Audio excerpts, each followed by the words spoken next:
Hello, I'm Nugsy.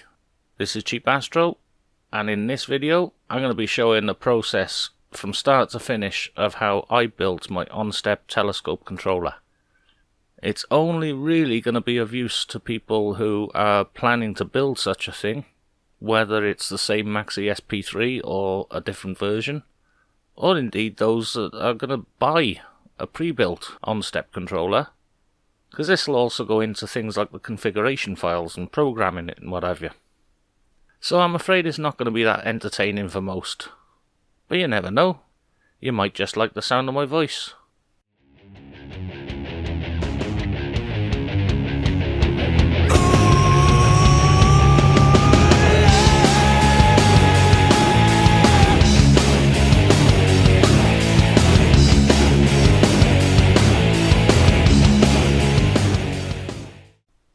Before we start building anything, if you've not seen my last video, that's the one that explains what OnStep is, and I'd recommend that first of all if you're not familiar.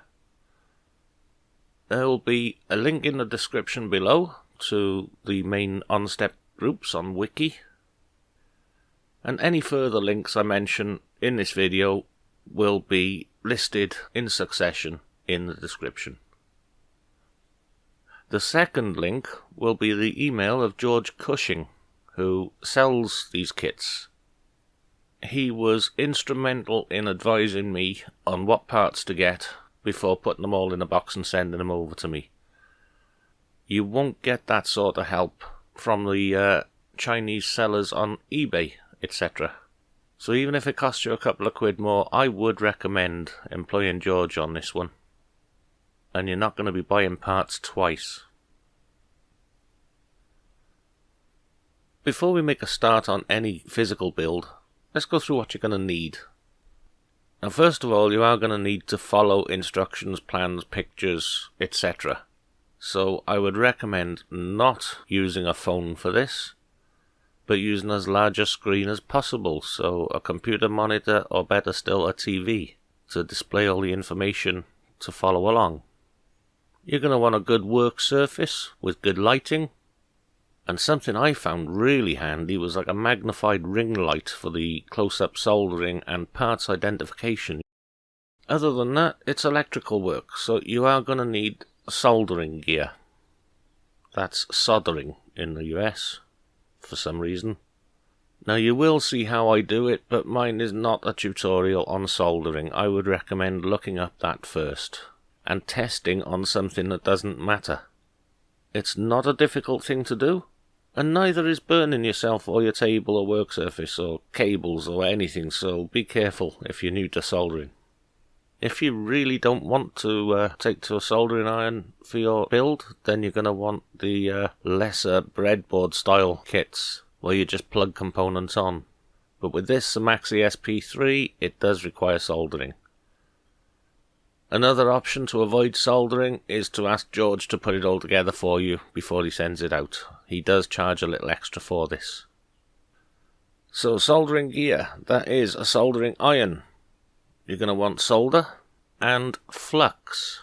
Flux is a very important part of soldering, and I wouldn't recommend trying without. Other bits and pieces for electrical work include a decent pair of snips of some sort, some small pliers, electrical tape. There's all sorts of bits and pieces that we'll see as we go. So let's say you've got your kit, you've got that necessary set of tools. Where do we begin? Well, if you've ordered your kit from George, and if you're anything like me, you'll open up the box and wonder, what the fudge? You lay out all these parts in front of you and just almost cry. I didn't have a clue what all these were. I've got a parts list that doesn't mean anything to me. So, yeah, parts identification I think is a good starting step. If you've ordered the same kit as me, it's fairly likely, but not guaranteed, you'll have the same parts. But sometimes the little bits and pieces, capacitors and what have you, can be interchanged for other bits, so you might have different colour codings, different numbers. You may have to look these up yourself. And it just took a bit of googling on the colour banding on these things to work out what's what. So first of all, I had to identify each of these parts, check them off on the list, and the list also states these little codes here, which are the corresponding positions they go on the board. So I made a full list and I stuck these little capacitors, bits and pieces on that list, so I couldn't really go far wrong. Literally just popping them through the paper. If you've ordered wisely from George, there will be more than this list in your box. I also ordered the stepper driver motors, which he could do cheaper than Amazon would do for me. I couldn't source the smallest of the pulley wheels, so I asked him to supply the pulley wheels and belts as well. The only things I had to purchase outside of what he sent me were the motors and an enclosure, and some external cables and a power supply. Right, I'm back and I've had a look into things. I've listed the contents, quantities and where they go on the board, and by a process of elimination and cross-referencing on colour charts on the internet, I've managed to put all these where they go. Next is to put them onto the board, and it's quite simple. Basically, I've put the first one kind of in place already. Now all I've done is bent it and pop it through these holes. Try to keep it low to the board because I think there's quite a lot that's got to fit into the box here, so I just bend those back there and keep it in for now. That then needs soldering. I'm not going to get to soldering at this juncture. I'm just going through this lot first. So each of these has a place on the board. This represents that line there because there's 5 of them.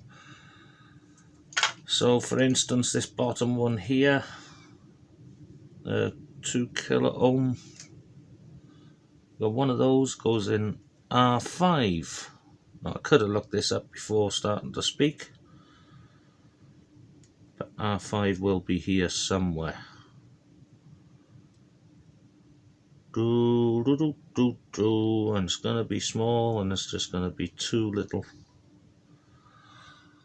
I could also refer to the photo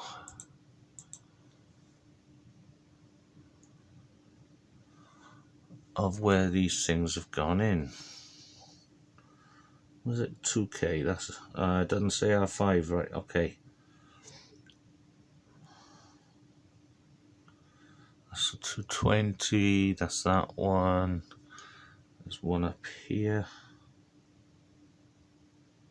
There we are. That's a 2 kilo ohm. So that one will go in there. Yeah. Blue one goes down here. According to the picture, 470. Yeah. And with these, there is no polarity. So that's a good thing. You can just put them in one way or the other. So you can see how that works. Each listed part has like a placement code alongside it. And the board, as you can see in this pic, is marked with those codes. If not, like in the case of that resistor you just saw, it'll be marked with something like 2 kilo ohm or 2K. So now we just work through that list, working out where each of these things go on the board.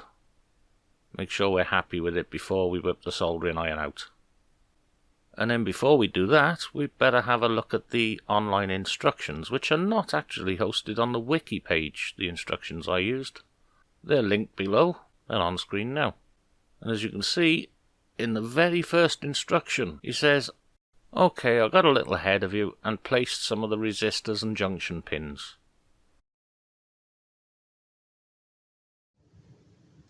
Okay then, back to it. So I've got all these laid out,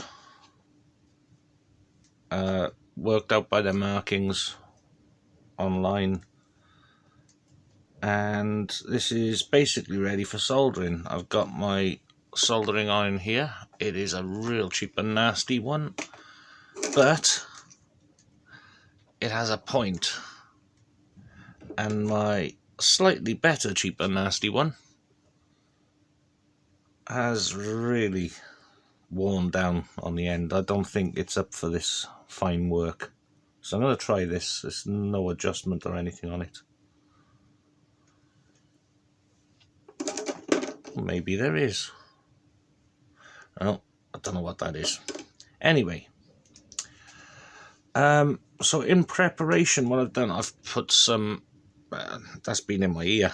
No, that's been in there in flux, and I've just wiped a little thin smear. You can see it kind of looks greasy. I don't know if you can see, but a little thin smear over all these points I'm going to be doing. You can get liquid flux, which would be a better thing to apply here. But flux does help life immensely. In fact, I wouldn't try something like this without it. If you've not soldered before, try on something that doesn't matter first. And yeah, go on, have a practice elsewhere, really. Just, it is simple, but it is easy to cock up, especially when you're doing small things like this and bridging across, and then you've got to kind of be able to clear it up. And this is one area where flux will help. I'm just going to dip that in the flux because it cleans as well. Now, first things first, I've got to find where this goes. I already found where this goes. This isn't listed on this page, it's on the next page. And I had it in there earlier, I'm pretty sure it's this D3. I had the picture up on the screen.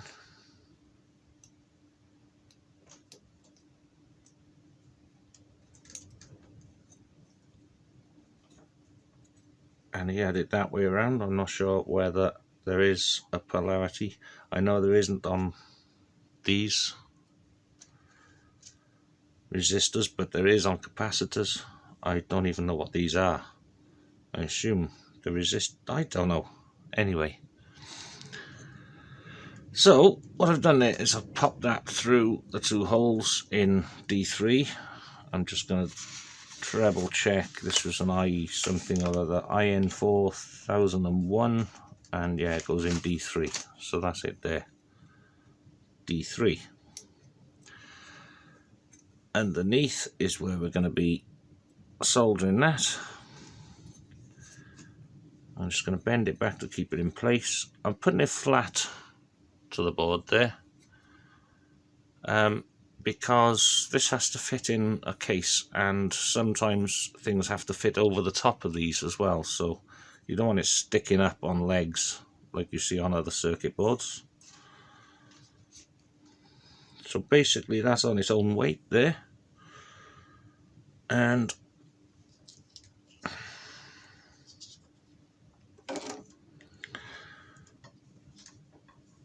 what a time for my eyes to go blurry.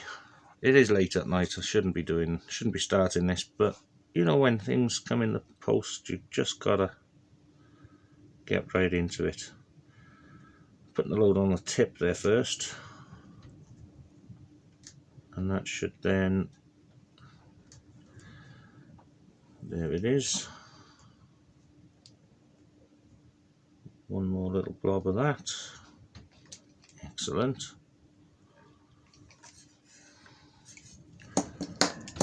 I like to tap excess off on the table.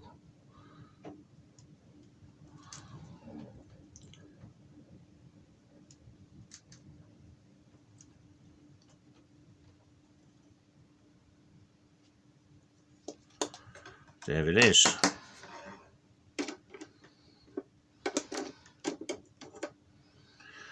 So now that has set, that is solid, and these can be snipped.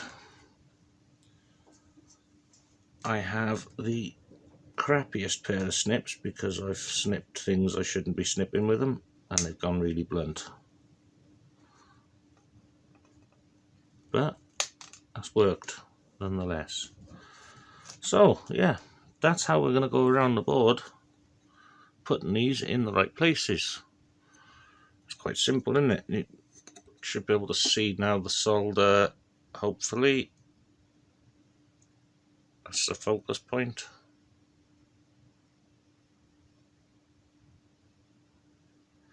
Okay. So, what's next? I need to go back to that picture. So, there's a 220 goes in next to it.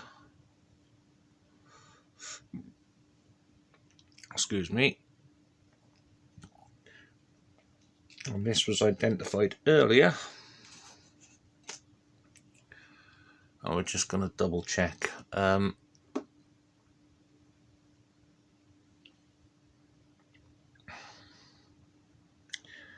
it's red, black and gold. Red, brown and gold. I can't really see very well, but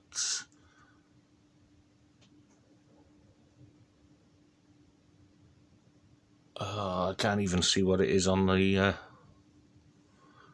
picture there either. But yes, I looked it up online anyway. This is the 220 ohm. And these have no polarity, so I can basically just pop that in there either way, same as before. And what I might as well do is get a few more in place while I'm here. So I see 4.7K, that's exactly what it looked like because it's a tiny little one.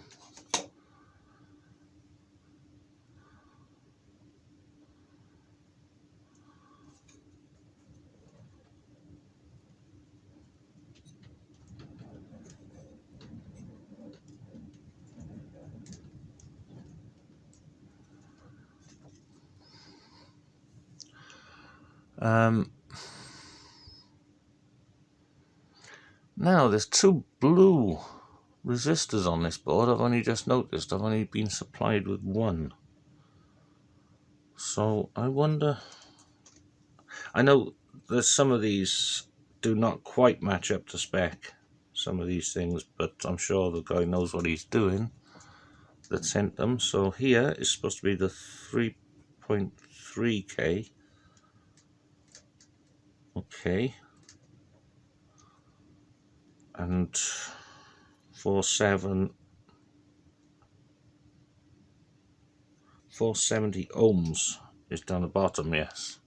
So I'm going to put this one in first down the bottom.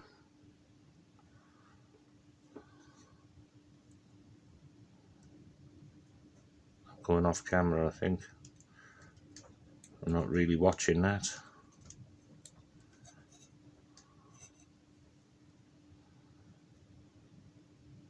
Just bent out enough to hold it in. And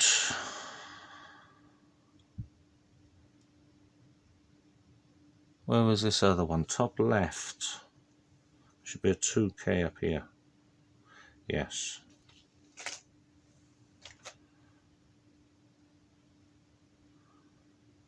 Now a lot of these spaces on the board are labelled like C11, D1, J2, things like that, but where there's not enough room, or I don't know, for some of these anyway, it's just written 2K ohms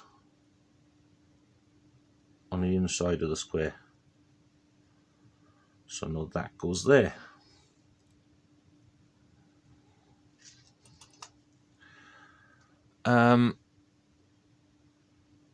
And yeah, the 3.3 over here, that's the one that is blue on his, but basically, from my understanding, this is This has 4 stripes on the colour code. The blue ones have 5 stripes, and I think they have a different starting point, like so many amps, and then there's other things go on, which kind of makes a sum out of it. And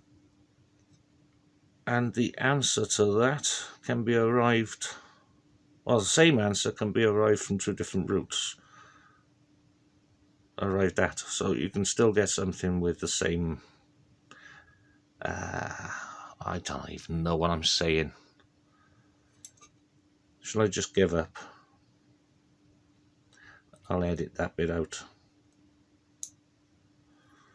Right, so there's a bunch of those in place now. I like it. I think I'm going to go ahead and get those in. There's something else I don't like about looking at that picture, other than the blue resistor, is he's got 2 tiny little, I don't know what they are, in D1 and D2. No, I've got, oh, they're a different type of LED, that's what they are. Okay, yeah, that's alright, no problem.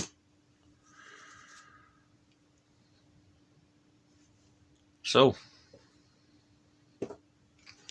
let's move these out the way. Or move this whole book out the way, I should say.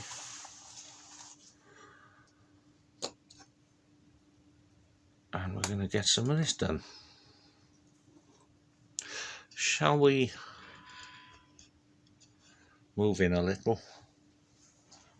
Oh, I've still got coffee, lovely.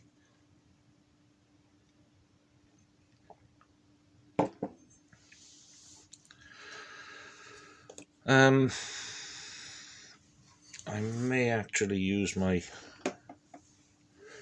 magnifier on this.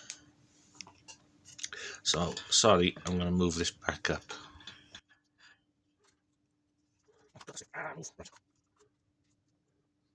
Oh, yeah, that's great. Okay.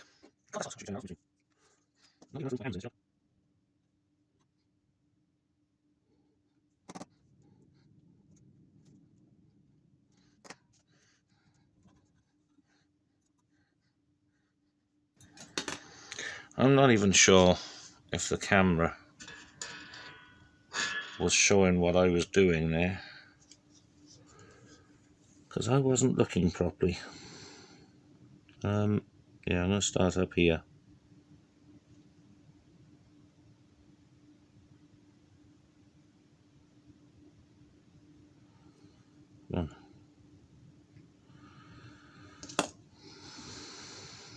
I'm going to wait for that to look a bit duller.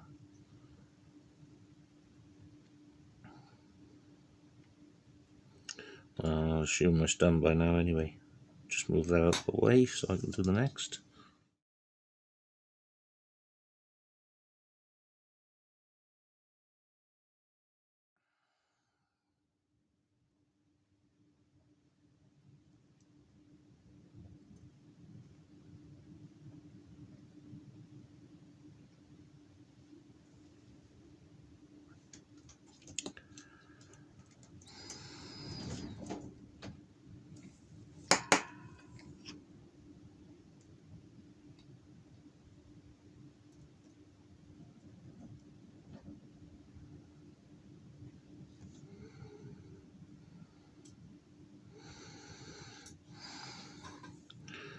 Come on now.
Come on.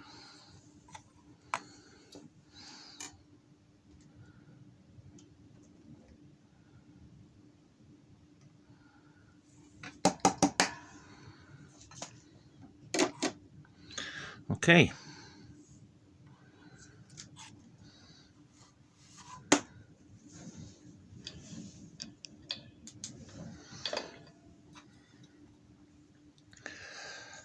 Unplug that iron and let it cool for a minute.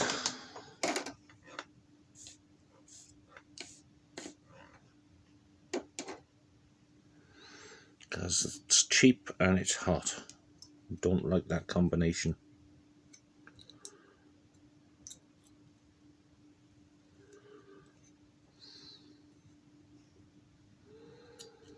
Right, some snipping.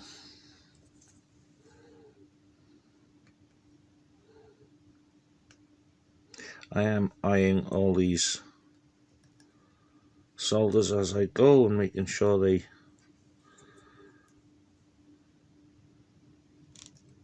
look like they will work.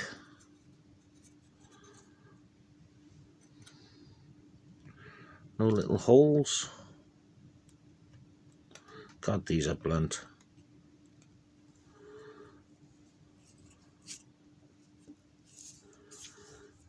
And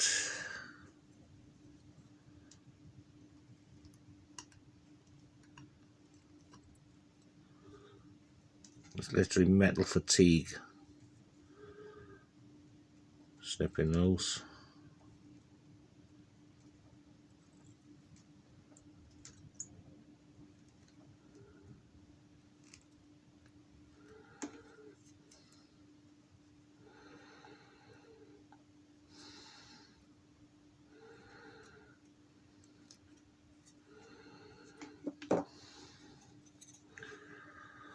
Okay, let's come back out a bit again.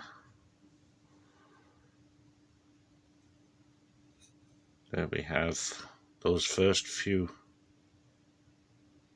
resistors on the board. Now,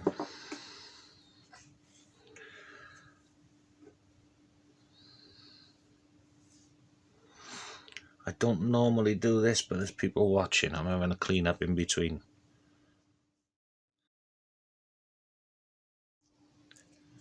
Okay, I have reached the point where the online instructions begin. That's the first picture that says I went ahead and placed some resistors and bits and pieces. Now, to get this far,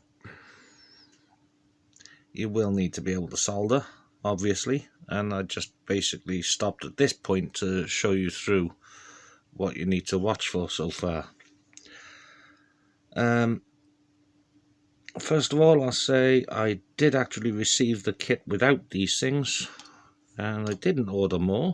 What I did, I used some of the same thing basically that was supplied with some LED lighting kit as couplers. So they'll work nicely. All the other bits and pieces from that first photo are in place.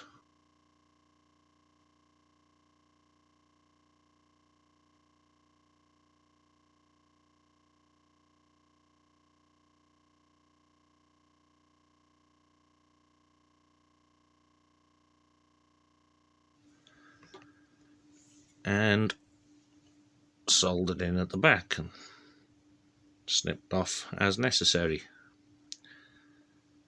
So this I'm trying to show from various angles and what have you, so you can use this on pause for reference. Make sure it's all the same.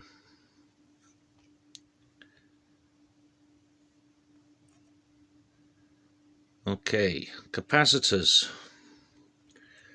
You will see that on the one side of each capacitor is a negative stripe. That is marked on the little circles underneath anyway. can't really see it. Maybe just about in there. There's a little just edge of the circle whited out. As I said before, the others don't have a polarity. I'm not sure about this one.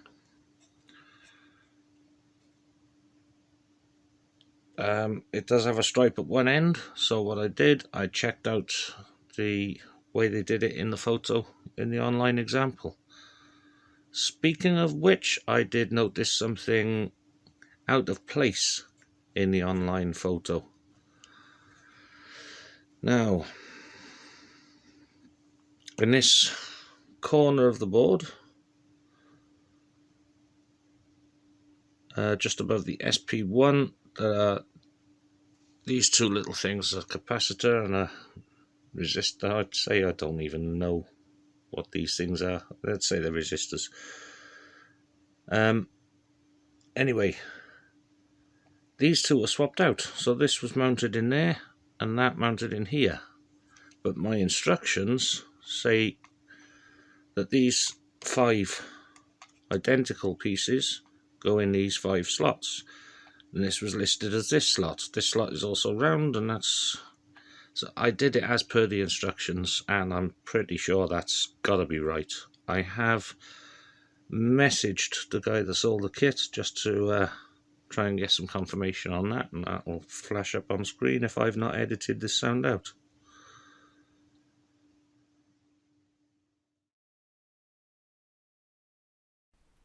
The next step in the instructions states on the underside of the board are the S310 FA Schottky diodes. You can use the SB31 legged diodes in the holes provided. But in order to reduce congestion under the RTC module, which is real-time clock, he's placed his on the underside. It turned out that these weren't even in my kit. I left them till the end because I couldn't find them and see if I had any bits left over, but I didn't, so I had to find some of these diodes.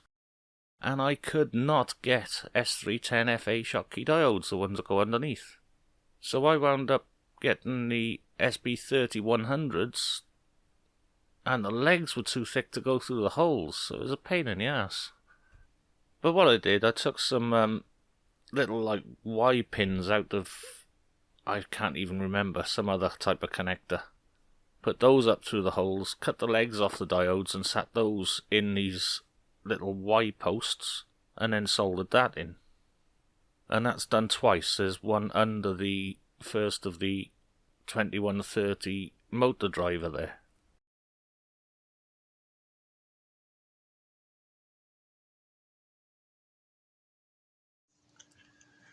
Now for this next bit, I'm putting some of these male headers onto the board, and there's going to be a whole bunch of them going into these slots, like so. Now, oh, there's a bent one there.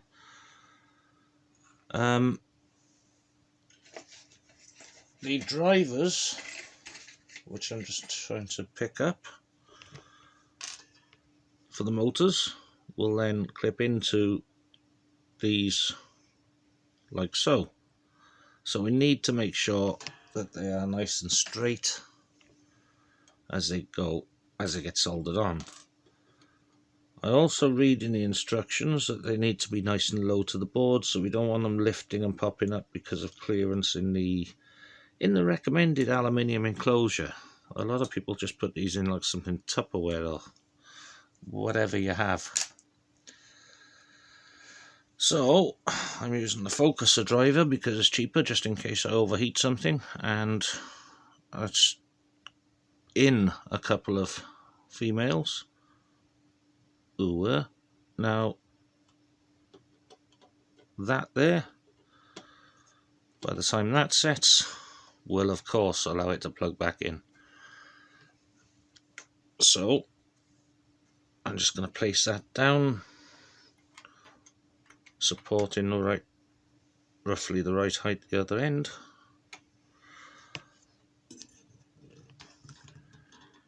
And now I'm going to solder all of these, but you don't need to watch that, do you? And last one.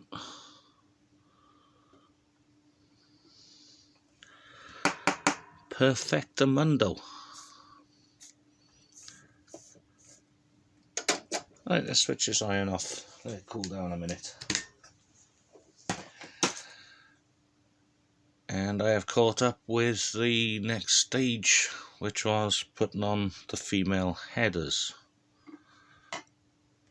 If I could get all this out of your way.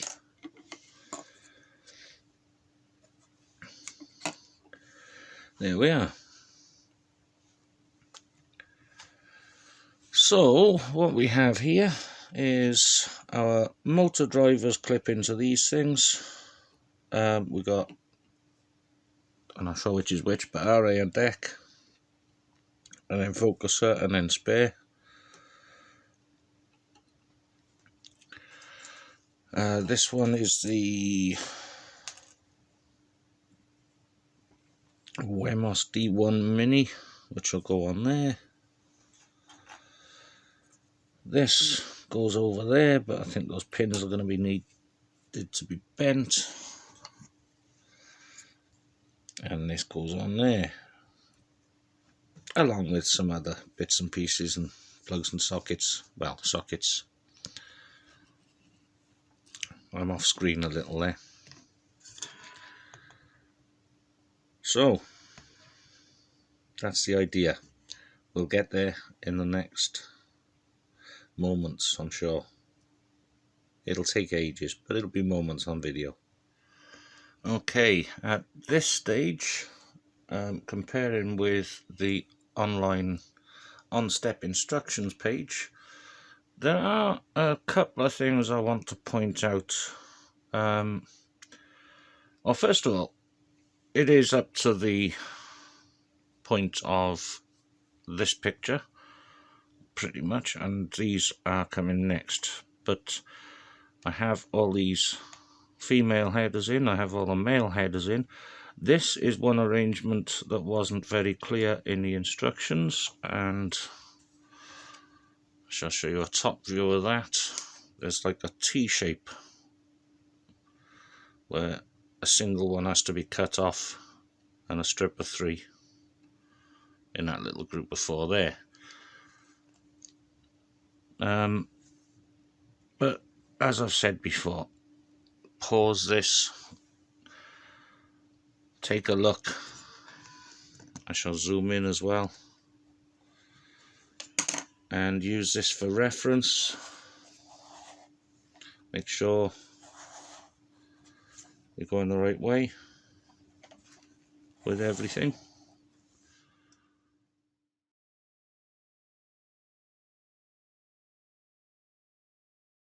Okay, so next bit, I've started with this. I haven't really started, and that is to fit these connectors RJ whatever up to 45s. That's the RJ45. This is another, and they are as they say on the list, but the picture in the instructions shows a difference.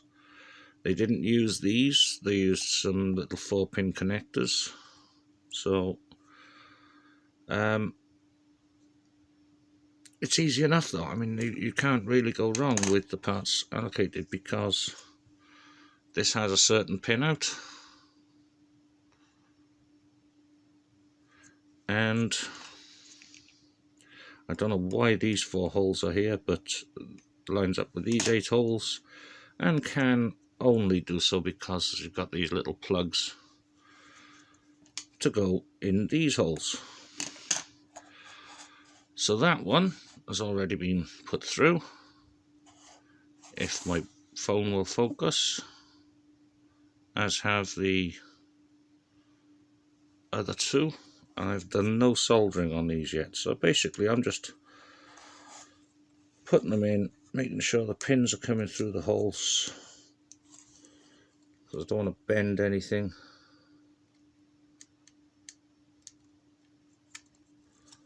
There it is, and that's clipped in. There's a power with only 3 connectors. That's going to go over this side. And this little 3.5mm like headphone jack thing. I don't know what plugs in here actually yet. Goes there. So that's my next stage, is solder all these up. Obviously these are loose, so I'm going to put a bit of insulation tape over there. Okay, I'm back with something else that you may want pointing out, and that is replacement of the fuse and fuse holder. You may have a different type of fuse or fuse holder purchased or supplied, and let's take a look in here. Sorry about the smoke. There are 4 mounting points and only 2 male mounting points.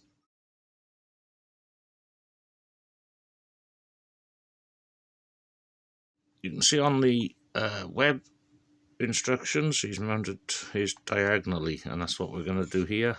And I'll show you the underside. You can see both these are on the one line, both these are on the other line, so it doesn't matter which way around you do it. This is no news to most people who would take on a job such as this. But if, like me, you're okay with soldering but don't understand what you're soldering, then it could be handy information for someone. I've just taken the fuse out in order to replace this. I've also just squeezed these in very slightly because it is very slightly too long even for the diagonal. So it's obviously designed for a different fuse holder, but it doesn't matter. The fuse is a fuse. So that sits in nice and snugly now because of the angled pieces. Soldering iron's not warmed up, so I'm going to cut back to the next stage.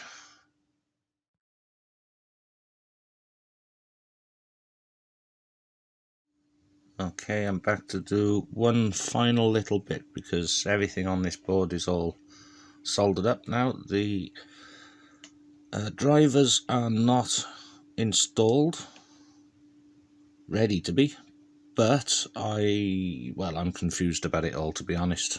I've still some learning to do.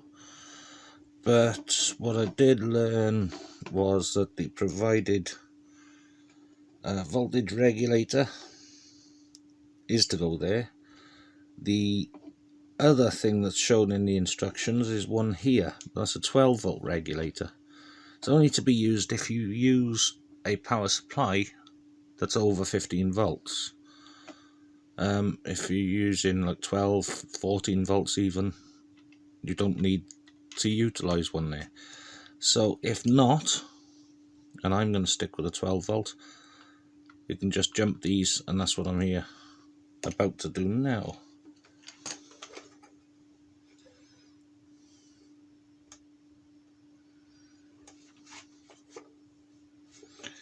I'm just tinning the ends of this.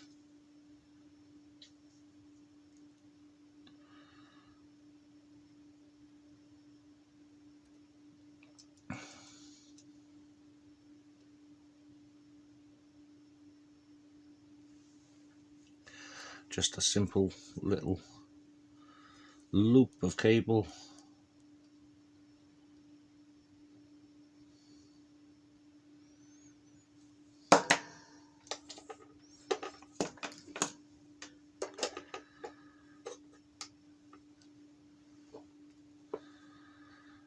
That looks ugly now. Basically, I'm going to pop these through those 2 holes there.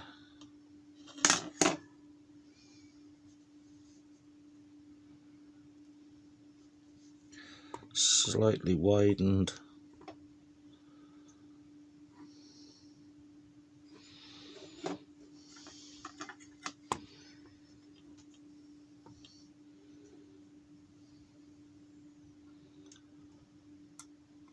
There we are.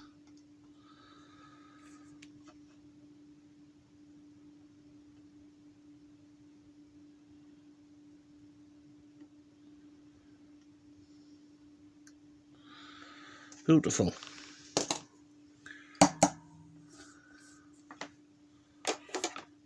And that is the board ready to put the drivers on and the battery in, and the power to plug the power in and whatever's next.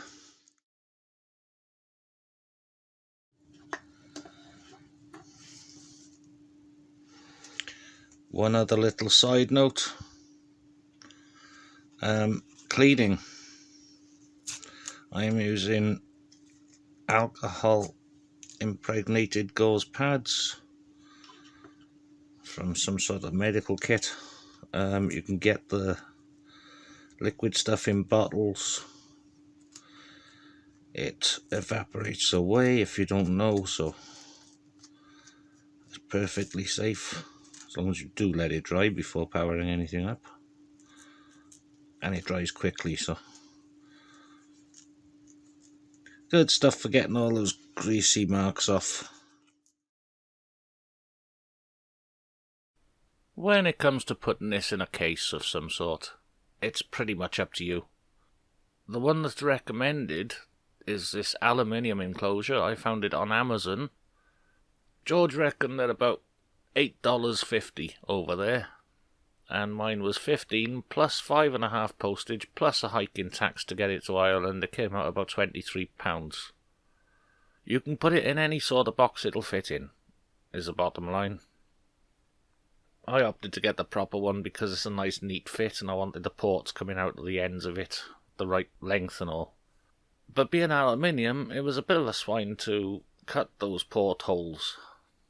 If you've got a little Dremel type multi-tool, that would be ideal for this. I didn't. I was doing this with varying sized drill bits and a file, and you only get one shot at it. But the board itself actually slides in perfectly on these little rails that are kind of cast into the case, so it really is made to work together, and the ideal bit of kit for it. But another ideal solution is 3D printing. On the OnStep wiki pages, I think among databases, there is a catalogue of 3D printable files. And they've got covers for motors, this box, all sorts of different things. While on the subject of cases, my aluminium enclosure is kind of part of the cooling system. The stepper motor drivers do need cooling. They come with little heat sinks that I don't consider to be big enough. Apparently they are. I put bigger heat sinks on. I put thermal pads on the inside of the enclosure, along with lashings of thermal paste. Once all closed up, the heat dissipates actually into the aluminium enclosure, which obviously gives it a much bigger surface area to dissipate the heat. As well as this, I've put a little fan in my case. This fan is from an old graphics card.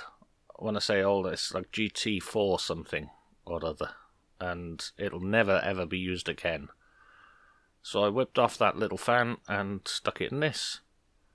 And luckily, the fan connector that was already attached to it just happens to go straight onto the 5V and ground pins at the end of this row of headers.